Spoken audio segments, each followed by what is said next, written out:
लड़ते लड़ते 4 विधायक बनाए, हक अधिकार के लिए आए। हमारे सहयोग से बिहार में सरकार बना।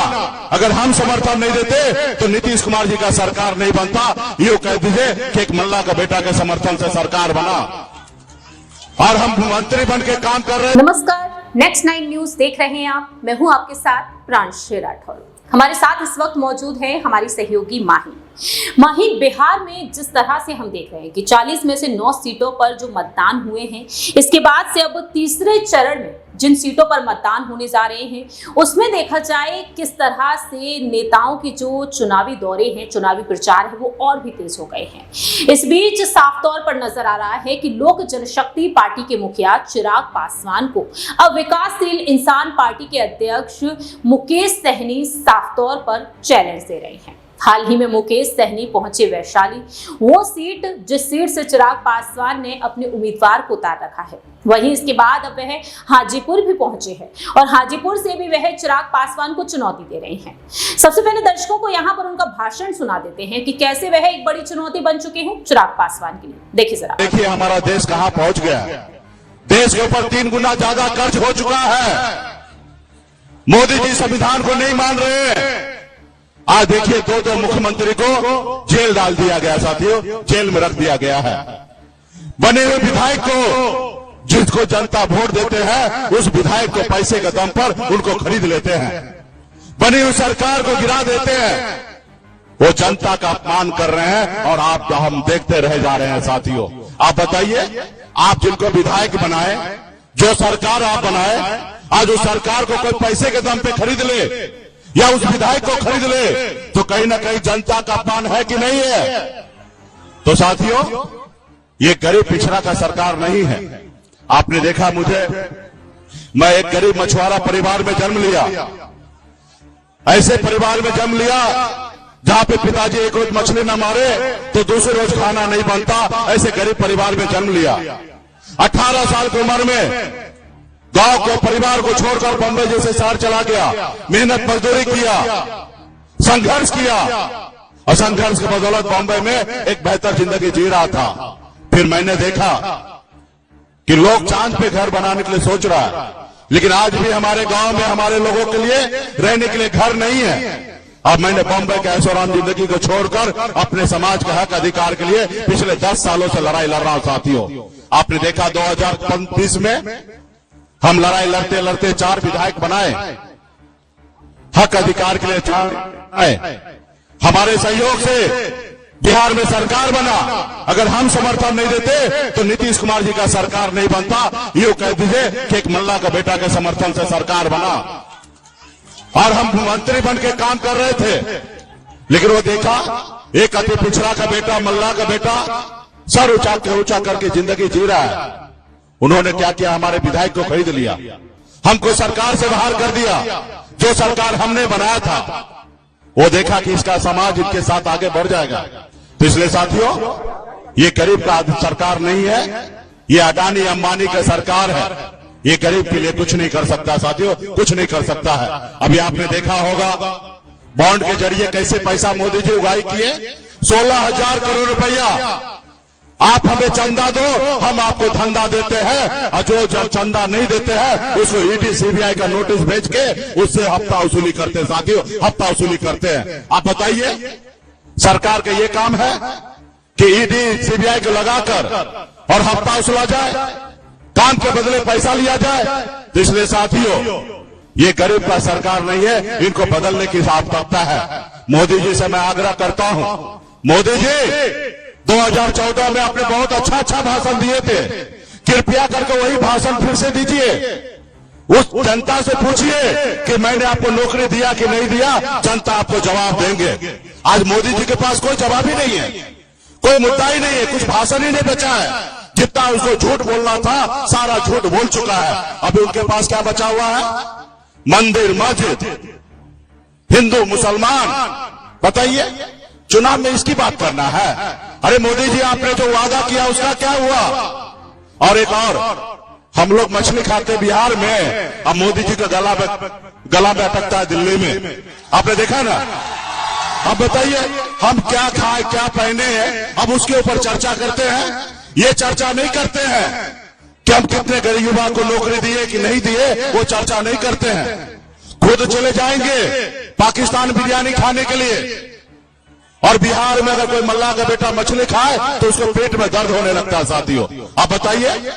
तो इसलिए साथियों, इस सरकार को बदलना है और मजबूती से आपका प्रत्याशी भाई शिव चंद्र राम जी कर्मठ है और संघर्ष करने वाले लोग हैं।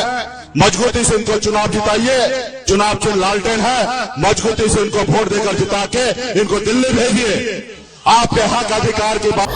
अब जिस तरह से चिराग पासवान को बड़ी चुनौती देते हुए नजर आए हैं मुकेश सहनी, ऐसे में देखा जाए चिराग पासवान की मुश्किलें कितने हद तक बढ़ सकती हैं। वहीं जिस तरह से चिराग पासवान को एनडीए खेमे में 5 सीटें मिली हैं, 5 सीटें हैं वैशाली, समस्तीपुर, खगड़िया और इसके साथ है जमुई और हाजीपुर। हाजीपुर से उनके पिता रामविलास पासवान कई बार चुनाव में जीत हासिल किए, तो वहीं इनके चाचा पशुपति पारस भी, और इसी सीट को लेकर जंग छिड़ती हुई नजर आई चाचा भतीजे में। लेकिन एनडीए ने पूरी तरीके से दरकिनार कर दिया पशुपति पारस को, उनके खेमे को एक भी सीट नहीं दी। अब हाजीपुर से खुद चिराग पासवान चुनाव लड़ रहे हैं। ऐसे में हाजीपुर सीट पर जिस तरीके से मुकेश सहनी ने अब दावा ठोक दिया है, वह इंडिया गठबंधन के यहां पर प्रत्याशी जो हैं उन्हें समर्थन दे रहे हैं और पासवान को चैलेंज कर रहे हैं। क्या वाकई में मुकेश सहनी और इंडिया अलायंस का जो साथ है यहां पर दोनों का चिराग पासवान के लिए एक बड़ी मुसीबत पैदा कर सकते हैं हाजीपुर सीट पर, या फिर नहीं? जी बिल्कुल प्रांसी, ये कह सकते हैं कि उनके लिए मुसीबत तो खड़ी हो सकती है, क्योंकि जिस तरीके से मुकेश सहनी ने अपना एक पलटी मारा है, उनको इंडिया गठबंधन ने सीटें नहीं दी, उसके बाद उन्होंने इंडिया गठबंधन का दामन थामा। अब ऐसे में वो कहीं ना कहीं अपनी पार्टी को मजबूती देते हुए नजर आए तेजस्वी यादव के साथ। अब ऐसे में जाहिर तौर पर चिराग पासवान को कहीं ना कहीं उनकी वजह से मुश्किलें खड़ी हो सकती है, क्योंकि आप देखेंगे कि जितना दलित वोटों का जो उनका साथ है चिराग पासवान के पास, कहीं ना कहीं आप देखेंगे मुकेश सहनी के पास भी उतने वोट परसेंटेज है, तो कहीं ना कहीं ये कड़ी टक्कर दे सकते हैं। और हाजीपुर सीट से जिस तरीके से आपने बताया कि चिराग पासवान और उनके चाचा के बीच में घमासान मचा हुआ था, तो वहां पर भी आप देखेंगे जनता दो टूक में बटी हुई है कहीं ना कहीं, क्योंकि इसके पहले चिराग पासवान वहां पहली बार जा रहे हैं और ऐसे में कुछ जो समर्थन है उनके चाचा के लिए है और कुछ चिराग पासवान के समर्थन में है कुछ वोटर्स। तो ऐसे में जो उसका जाहिर तौर पर फायदा उठाने वाले हैं वो मुकेश सहनी आने वाले चुनाव में जरूर उठाएंगे और उसका फायदा भी मिलेगा।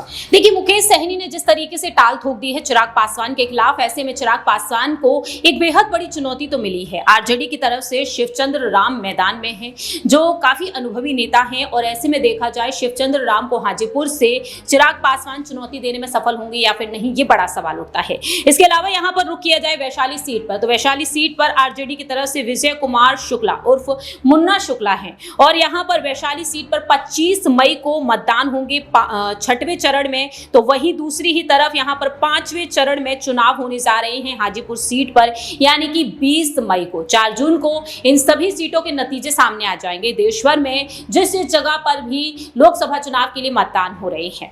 अब ऐसे में यहाँ पर सवाल यही बन जाते हैं माही कि जमुई सीट से चिराग पासवान ने अपने जीजा अरुण भारती को टिकट दिया और जीजा पर निशाना साधने में तेजस्वी यादव बिल्कुल भी पीछे नहीं रहे हैं, लेकिन हाजीपुर सीट पर उतरते हैं चिराग पासवान। पशुपति पारस ने जीत हासिल की और 33 साल तक पासवान परिवार का कब्जा जो रहा है समस्तीपुर सीट पर, वहां पर एक नए प्रत्याशी को उतारा है, नए चेहरे को आगे किया है। परिवार का सदस्य आगे नहीं बल्कि शांभवी चौधरी अशोक चौधरी की बेटी हैं, नीतीश सरकार में अशोक चौधरी मंत्री हैं। तो यहाँ पर सभी सीटों पर जीत हासिल कर पाना काफी बड़ा यहाँ पर चुनौती मिल चुकी है चिराग पासवान को। आखिरी सवाल यहाँ पर मुकेश सहनी को लेकर यह भी रहता है कि मुकेश सहनी बीजेपी की मुश्किलों को जिस तरह से बढ़ा रहे हैं, एक वक्त एनडीए का हिस्सा रहे, लेकिन बीते कुछ दिनों पहले ही वह तेजस्वी यादव का हाथ थाम लेते हैं, क्योंकि उनकी मांग 3 सीटों को लेकर उठती है। दिल्ली का चक्कर वह लगाते हुए नजर आते हैं कि एनडीए में कहीं ना कहीं उन्हें 3 सीटें मिल जाएंगी जो उनकी मांग रही है, लेकिन वह कहते हैं कि यहां पर जो आरक्षण की मांग उनकी रही है, यहां पर जो उनके पक्ष में जो वोट बैंक वह साध रहे हैं, यहां पर देखा जाए तो मल्लाह और सरदार उन्हें कहा जाता है। और ऐसे में अब यहां पर मुकेश सहनी जिस तरह से ताल ठोक रहे हैं, 3 सीटें राजद की तरफ से उन्हें दी जा चुकी हैं, और अब यहां पर जो बातें निकलकर सामने आई थी वो ये भी आई थी कि कहीं ना कहीं खगड़िया सीट उन्हें मिल सकती है, लेकिन ऐसा होता हुआ दिखाई नहीं दिया है। अब मुकेश सहनी और चिराग पासवान के बीच तलखी हमने पहले भी देखी है, लेकिन वो तलखी जो देखने को मिली, और आज चिराग पासवान जिस तरह से हर एक वोट बैंक को साधने की कोशिश करें, मोदी जी के हनुमान वह माने जाते हैं। ऐसे में मुकेश सहनी जो चुनौतियां दे रहे हैं, क्या वह इनमें सफल हो पाएंगे राजद का साथ पाकर? जी बिल्कुल कह सकते हैं। मुकेश सहनी अब कहीं ना कहीं वो एनडीए की हर एक नब्ज को जानते हैं और वो चिराग पासवान को भी बखूबी जानते हैं। चिराग पासवान भले ही उन्होंने अपनी सीटों पर अपनी पकड़ बनाई, उनको मोदी या शाह ने उनको जो जिम्मेदारी दी 5 सीटों को लेकर, वो कहीं ना कहीं एक अलग बात है। लेकिन मुकेश सहनी का भी एक ओहदा था, वहां पर वो एक कद्दावर नेता के रूप में जाने जाते थे। लेकिन जिस तरीके से बीजेपी ने उनको सीटों के लिए दरकिनार कर दिया, तो वो अब एक अलग फॉर्म में दिखाई दे रहे हैं और एक एग्रेशन मोड में मुकेश सहनी लगातार। आप देखिए किस तरीके के उनके बयान आते हैं एनडीए के खिलाफ। पहले वही मुकेश सहनी थे जो एनडीए को सपोर्ट करते हुए नजर आते थे, लेकिन जब से वो तेजस्वी के खेमे में आए हैं, कहीं ना कहीं वो लगातार बीजेपी के ऊपर टारगेट करते हुए नजर आ रहे हैं। ऐसे में जो उनके वोट बैंक है, कहीं ना कहीं उसको वो साधते हुए जरूर नजर आएंगे। और तेजस्वी जिस तरीके से युवाओं को अपना एक माध्यम बना रहे हैं इस आने वाले लोकसभा इस चुनाव में, तो ऐसे में कहा जा सकता है कि मुकेश सहनी उनके साथ और उन्हीं के पग चिन्हों पर चलते हुए नजर आ रहे हैं और युवा वोटर्स को साधने की कोशिश कर रहे हैं। और चिराग पासवान भी आप देखेंगे युवा चेहरा है। अब ऐसे में दोनों लोग कहीं ना कहीं, ये तीनों लोग एक जिस तरीके से त्रिकोणीय लड़ाई बनाते हुए नजर आ रहे हैं, जाहिर तौर पर आने वाले दिनों में मुकेश सहनी कहीं ना कहीं चिराग पासवान या एनडीए गठबंधन के लिए एक बड़ी मुसीबत खड़ी कर सकते हैं। अब यही देखना होगा कि चिराग पासवान को जिस तरह से चैलेंज पर चैलेंज मिल रहे हैं, चाहे तेजस्वी यादव उनके लिए बात रख रहे हो, चाहे मुकेश सहनी हो, लेकिन चिराग पासवान जिन्हें ऑफर तो मिल चुका है कहीं ना कहीं राजद की तरफ से भी कि उनके साथ आ जाए, कहीं ना कहीं उप मुख्यमंत्री पद पर वह देखे जा सकते हैं। लेकिन अब यही देखना होगा कि चिराग पासवान की पार्टी अगर इन 5 ही सीट पर जीत हासिल कर लेती है तो विधानसभा चुनाव में एक सियासी फायदा उनको होगा ही, और साथ ही साथ एक बार फिर से जब लोकसभा चुनाव होंगे अगले 5 सालों के बाद, तब भी वह बिहार की सियासत में एक बड़ा कब्जा करते हुए नजर आ सकते हैं। फिलहाल इस खास प्रोग्राम में इतना ही, लेकिन आपकी क्या कुछ राय प्रतिक्रिया है मुकेश सहनी के इस बयान पर कमेंट सेक्शन में आप बता सकते हैं। तब तक के लिए आप देखते रहिए नेक्स्ट 9 न्यूज।